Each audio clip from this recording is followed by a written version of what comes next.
आज हम पढ़ने वाले हैं उपसर्ग और प्रत्यय के बारे में। सबसे पहले हम पढ़ेंगे उपसर्ग क्या होता है और प्रत्यय क्या होता है।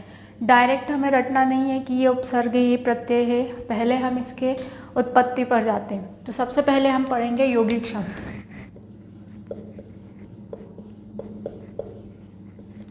यौगिक शब्द सभी को पता होंगे यौगिक का मतलब क्या होता है। यौगिक के बारे में पढ़ते हैं हम। यौगिक का अर्थ होता है जब दो शब्द मिलकर एक नया शब्द बनाए, उसको कहा जाता है यौगिक। जब दो नए शब्द मिलकर एक नया सार्थक शब्द बनाते हैं तो उसको कहा जाता है यौगिक शब्द। मतलब कि बनाया जा रहा है, बनाया जा रहा है तो ये यौगिक शब्द कैसे होंगे? ये होंगे बनावटी या बनावट के आधार पर या रचना के आधार पर। कैसे होते हैं यौगिक शब्द?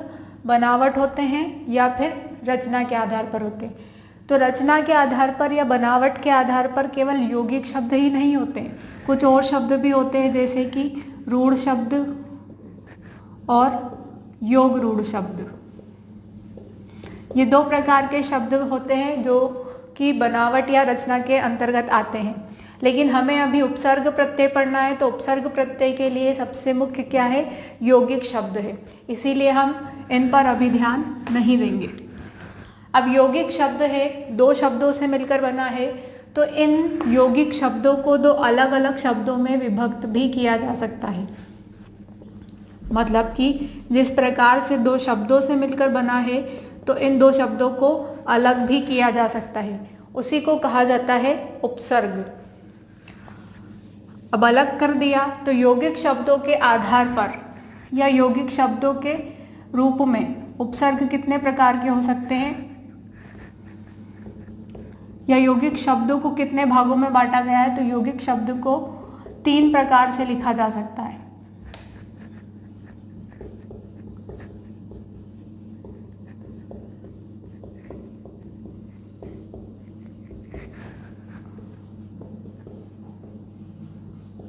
किस प्रकार से? 3 प्रकार से। तो पहला होता है समास के आधार पर, दूसरा होता है उपसर्ग के आधार पर, और तीसरा होता है प्रत्यय के आधार पर। समास के आधार पर यौगिक शब्दों को कैसे पहचानते हैं? तो समास किसे कहते हैं? जब दो नए सार्थक शब्द मिलकर एक नया सार्थक शब्द बनाते हैं तो उसको कहा जाता है समास।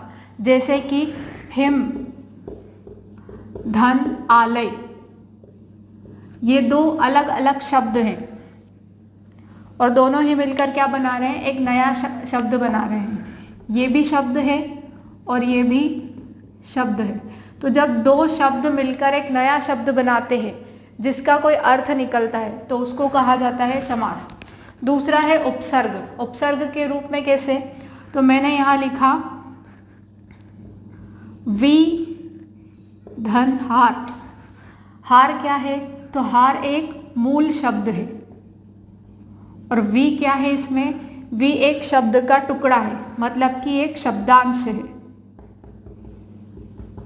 वी एक शब्दांश है, यानी कि उपसर्ग में पहले जो लगता है, पहला अक्षर जो जुड़ता है वो क्या होता है? वो एक शब्दांश होता है और मूल शब्द पीछे की तरफ होता है। ऐसे ही प्रत्यय की बात की जाए अगर, तो प्रत्यय में लेख, धन, अक। अब इसमें लेख क्या है? तो लेख इसमें मूल शब्द है और अक एक शब्दांश है।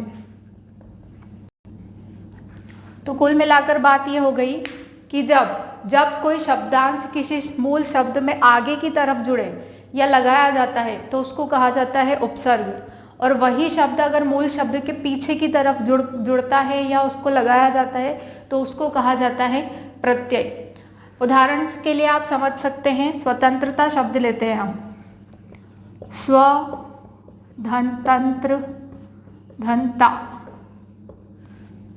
अब स्व जो है, स्व का अर्थ कुछ नहीं होता है, तो स्व क्या हो गया इसमें? ये हो गया शब्दांश।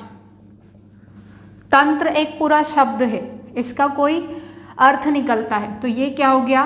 मूल शब्द। ऐसे ही ता क्या है, ता का कोई अर्थ नहीं होता है, ये एक टुकड़ा है केवल, तो ये क्या हो गया, शब्दांश। तो इस प्रकार से उपसर्ग और प्रत्यय जुड़े होते हैं आपस में। अब बात करते हैं उपसर्ग और प्रत्यय में क्या डिफरेंस होता है, क्या अलग अलग इसमें नियम होते हैं, कैसे पहचानते हैं, कैसे नहीं पहचानते, ये सारी चीज़ें होती है उपसर्ग में। अब उपसर्ग जो शब्द है ये दो शब्दों से मिलकर बना है, उप और सर्ग, जिसमें उप का अर्थ होता है समीप और सर्ग का मतलब होता है सृष्टि करना। मतलब कि ऐसा कोई शब्दांश जो समीप में रहकर किसी नए शब्द की सृष्टि करे या निर्माण करे, उसे क्या कहा जाता है, उपसर्ग कहा जाता है। या हम परिभाषा के रूप में ऐसा लिख सकते हैं कि जब कोई शब्दांश किसी शब्द में जुड़कर नया सार्थक शब्द बनाता है तो उसे क्या कहा जाता है, उसे कहा जाता है उपसर्ग। लेकिन इसकी एक कंडीशन होती है। कंडीशन क्या होती है कि ये हमेशा आगे लगता है, परंतु यह हमेशा मूल शब्द के आगे लगता है या जुड़ता है। आगे लगेगा या जुड़ेगा तो ही वह क्या कहलाएगा, उपसर्ग कहलाएगा। ठीक, इसके बाद बात आती है प्रत्यय की। प्रत्यय भी दो शब्दों से मिलकर बना है, प्रति धन अय। प्रति का अर्थ होता है इसमें साथ और अय का मतलब होता है चलने वाला। अर्थात इस पूरे शब्द का अर्थ हुआ साथ चलने वाला। तो ऐसा कोई शब्द जो जुड़कर कोई नया शब्द बनाए लेकिन उसके साथ ही चले, जैसे कि स्वतंत्र। स्वतंत्र में अगर ता लग जाएगा तो वो उसके साथ ही चलेगा। तो इसी प्रकार से प्रत्यय कहलाता है कि जो शब्द जब किसी मूल शब्द में एक नया शब्दांश पीछे की तरफ जुड़ता है या लगता है तो उसे क्या कहा जाता है, प्रत्यय कहा जाता है। इसमें भी यही कंडीशन है, परंतु यह हमेशा मूल शब्द के पीछे की तरफ जुड़ता है या लगता है। यही इसकी कंडीशन होती है। अगर आगे की तरफ लगा तो वो उपसर्ग, पीछे की तरफ लगा तो वो प्रत्यय कहलाएगा। लेकिन मूल शब्द के आगे और पीछे की तरफ ही होना चाहिए। अब आप सोचेंगे कि मूल शब्द क्या कहलाते हैं, तो मूल शब्द वो होते हैं जिनको तोड़ा ना जा सके। जैसे कि हार अभी हमने लिखा था, अब हार को अगर अलग अलग किया जाए, हा प्लस र, तो क्या इसका कोई अर्थ होगा, नहीं होगा। ऐसा शब्द जिसको कभी ना तो बनाया जा सके और ना ही तोड़ा जा सके, उसे कहा जाता है मूल शब्द।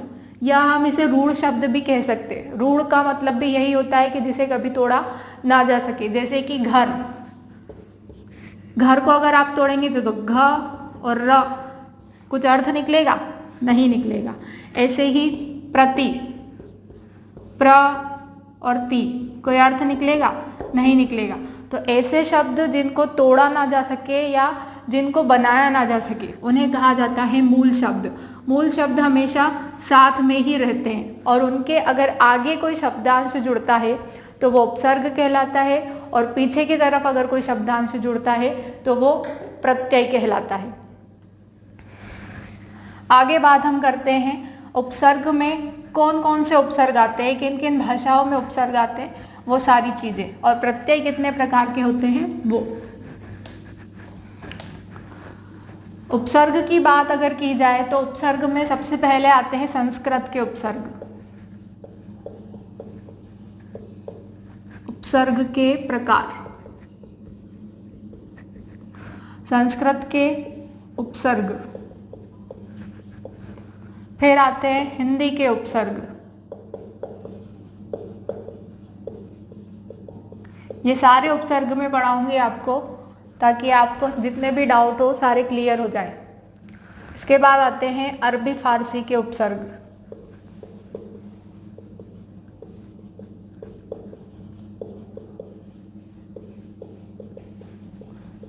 इसके बाद आते हैं अंग्रेजी के उपसर्ग।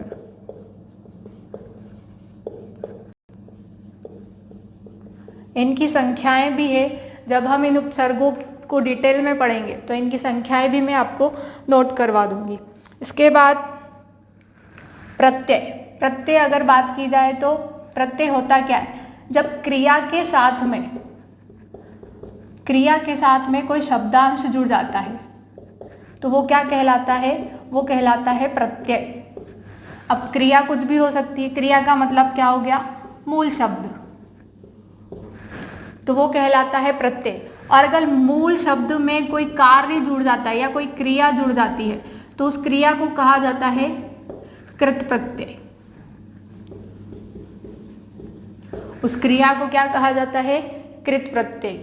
और कृत के साथ में कोई अंत जुड़ जाता है तो उसको कहा जाता है कृदंत, कृदंत प्रत्यय। यह पहला प्रत्यय हो गया। दूसरा प्रत्यय कौन सा होता है इसमें, तो दूसरा होता है तद्धित, तत् धन। ये कब बनता है, जब संज्ञा, सर्वनाम और विशेषण इन तीनों में से किसी के भी साथ में अगर कोई शब्दांश जुड़ता है, जैसे कि किसी का नाम हो, किसी के नाम के साथ में कोई शब्दांश जुड़ गया, या फिर किसी जगह के साथ में कोई शब्दांश जुड़ गया, या फिर किसी की विशेषता बता रहे हो, उस विशेषता के साथ में कोई शब्दांश जुड़ गया, तो उसको कहा जाता है तद्धित प्रत्यय। तो ये दो प्रकार के प्रत्यय होते हैं। जब मूल शब्द या क्रिया के साथ में शब्दांश जुड़ता है तो उसको कृदंत कहा जाता है, और जब संज्ञा, सर्वनाम या विशेषण के साथ में शब्दांश जुड़ता है तो उसको तद्धित प्रत्यय कहा जाता है। ये सारी मैं डिटेल में आपको पढ़ाऊंगी, ये केवल इन्फॉर्मेशन थी, जनरल इन्फॉर्मेशन, इंट्रोडक्शन था ये आपका उपसर्ग और प्रत्यय का। अब हम शुरू करते हैं संस्कृत के प्रत्यय।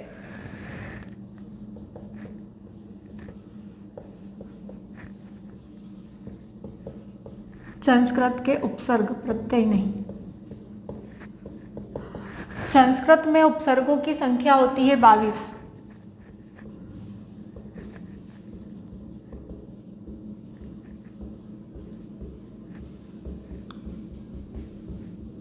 ये एग्जाम में पूछे जा सकते हैं कि संस्कृत में उपसर्गों की संख्या कितनी होती है, हिंदी में उपसर्गों की संख्या कितनी होती है, अरबी फारसी में उपसर्गों की संख्या कितनी होती है, या अंग्रेजी में उपसर्गों की संख्या कितनी होती है। तो ये सारी संख्याएं भी मैं आपको नोट करवाऊंगी, और कौन कौन से इसमें उपसर्ग होते हैं उन सभी के उदाहरण सहित मैं आपको बताऊंगी।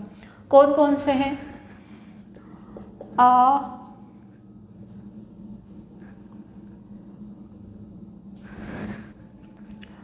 पहला उपसर्ग है इसमें आ, अव, उप, अप, अवि, अभि,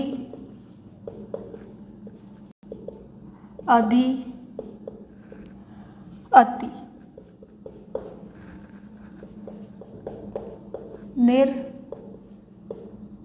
निस, दुर,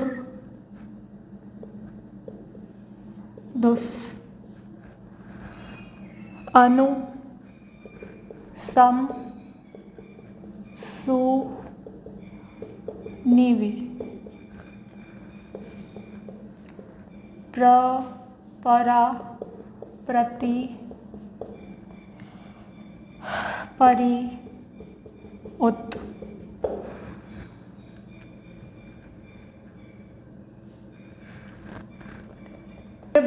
के 22 उपसर्ग है आपके संस्कृत के।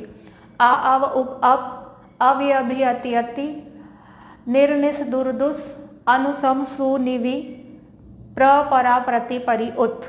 ये आपको याद करने होंगे, तभी आप क्वेश्चन कर सकते हैं। इतना तो आप कर ही सकते हैं। लाइन में अगर एक साथ धीरे धीरे करके बोलेंगे आप 2-3 बार तो आपको याद हो जाएंगे। आ, अव, अप, उप, अप, अवि, अभि, अति, अति, निर, निस, दुर, दुस, अनु, सम, सु, निवि, प्र, परा, प्रति, परि, उत। ये वाले अगर शब्द आए किसी मूल शब्द के साथ में तो आप आसानी से पहचान सकते हो कि ये कौन से उपसर्ग है, ये संस्कृत के उपसर्ग है। लेकिन एक नोट लिखना पड़ेगा आपको। नोट में आप लिख लीजिए कि उपसर्ग में कु, दु, श, ई, उ के साथ अगर विसर्ग आते हैं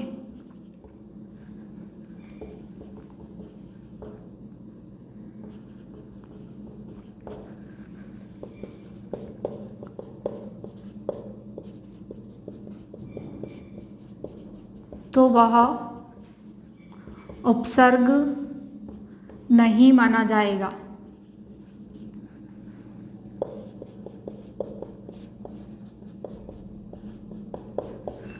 कैसे? तो आपने देखा ही होगा दुष्चरित्र। उदाहरण के लिए मैं आपको बताती हूँ। दुष्चरित्र एग्जाम्पल में आपको दे दिया या 4 ऑप्शन दे दिया आपको। पहला दे दिया दु, दूसरा दे दिया दुह, तीसरा दे दिया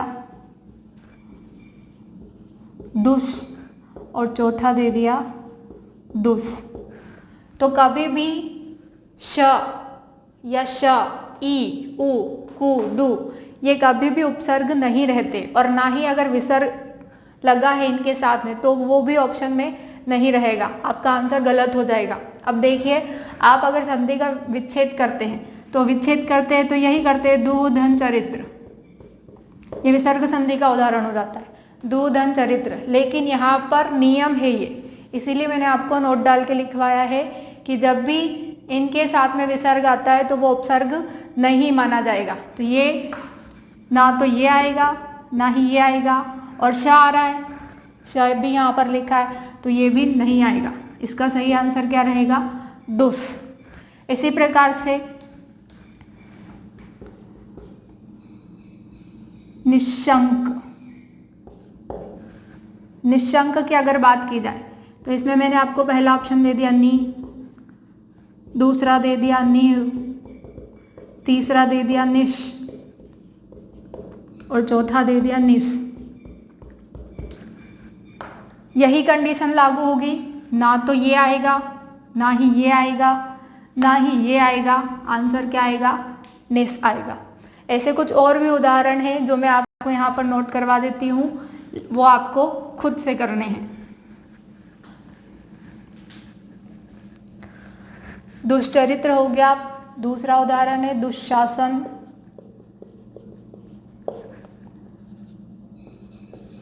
दुशासन के बाद है दुर्जन, दुर्लभ,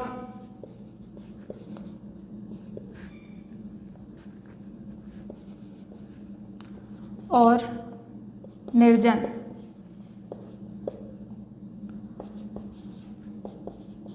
निर्मल। इन सभी में आपको उपसर्ग पहचानने हैं कि क्या उपसर्ग है इसके अंदर। दुशासन में क्या होगा? दुस होगा। दुर्जन में क्या होगा? दुर होगा। दुर्लभ में भी दुर होगा, निर्जन में भी निर होगा, और निर्मल में भी निर होगा। यहाँ पर मैं लिख देती हूँ, इसमें होगा दुस, इसमें होगा दुर, इसमें भी दुर, इसमें निर, और इसमें भी निर उपसर्ग होगा। ऐसे आपको उपसर्ग पहचानने हैं। बहुत ही आसान तरीका है ये उपसर्ग पहचानने का। बस आपको नोट याद रखना है कि कु, दु, श, ई और उ, और इनके साथ में अगर विसर्ग आता है तो उन्हें उपसर्ग नहीं माना जाएगा। तो यहीं पर आपको दिखाई दे रहा है, और श भी है, विसर्ग भी है, दु भी है, इनको उपसर्ग नहीं माना जाएगा, केवल दुस को ही माना जाएगा। ये तो पहला नियम हो गया। अब नियम दूसरा या नोट दूसरा, सेकेंड नोट में आपको क्या देखना है? आपने संधि पढ़ी होगी, संधि में यण संधि। यण संधि क्या होती है? तो यण संधि में होता है प्रथम शब्द प्लस अंतिम शब्द, दो शब्द होते हैं इसके अंदर, एक तो पहला शब्द होता है और दूसरा शब्द होता है। तो प्रथम शब्द का जो अंतिम वर्ण होता है, अंतिम वर्ण, और अंतिम शब्द का जो प्रथम वर्ण होता है उसको देखा जाता है। जैसे कि ई या ई के साथ में कोई स्वर आया तो वो किस में बदल जाता है, य में। ऐसे ही ऊ या ऊ के साथ में कोई स्वर आया तो वो बदल जाता है व में। तो ये नियम क्या कहता है कि यदि य अथवा व के साथ में, व के पहले, य अथवा व के पहले कोई आधा वर्ण आता है,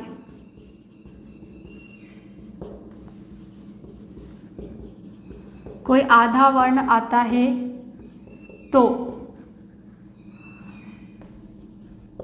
य के पहले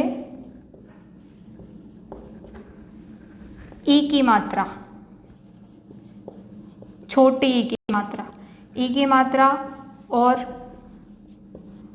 व के पहले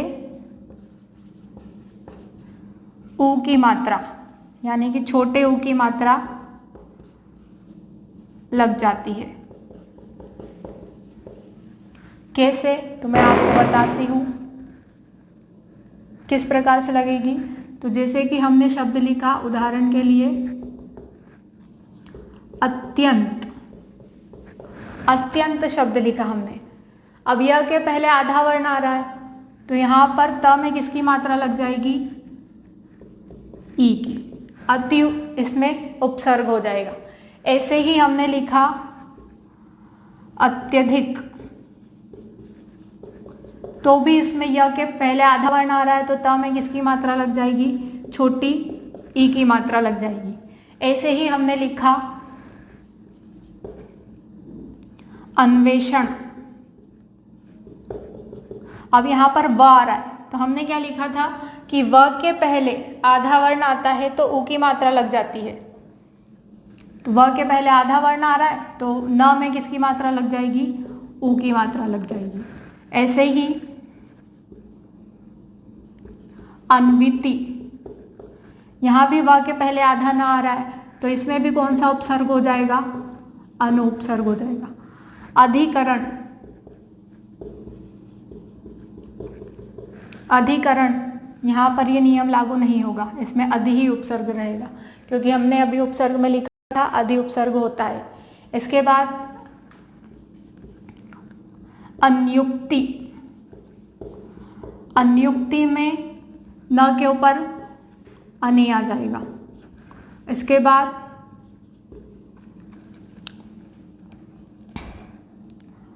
अन्वेषण हो गया, अत्यधिक हो गया, अधिकरण भी हो गया, अन्युक्ति भी हो गया, और भी कुछ उदाहरण है जो मैं आप। इसके बाद प्रत्येक, प्रत्येक में भी य के पहले आधा वर्ण है तो ये उपसर्ग हो जाएगा प्रति। इस प्रकार से आप उपसर्गों को पहचान सकते हैं ताकि आपके क्वेश्चन कभी गलत नहीं होंगे। पूरे के पूरे नंबर आपको एग्जाम में मिलेंगे, लेकिन इन नियमों को ध्यान में रखना आपके लिए उतना ही जरूरी है। ये सारे उपसर्ग हैं और इन उपसर्गों से हम शब्द बनाना सीखेंगे कि किस प्रकार से शब्द बनते हैं। जैसे कि यहाँ पर आ उपसर्ग लिखा है तो आ उपसर्ग से आमरण,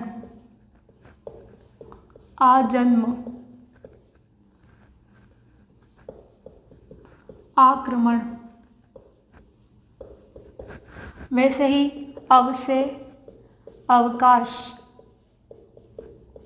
अवसान। उप से उपमान, उपकार। अप से अपमान, अपमान। अवि से आविष्कार, अविकार, अविकारी। अभि से अभिमान, अभिशाप,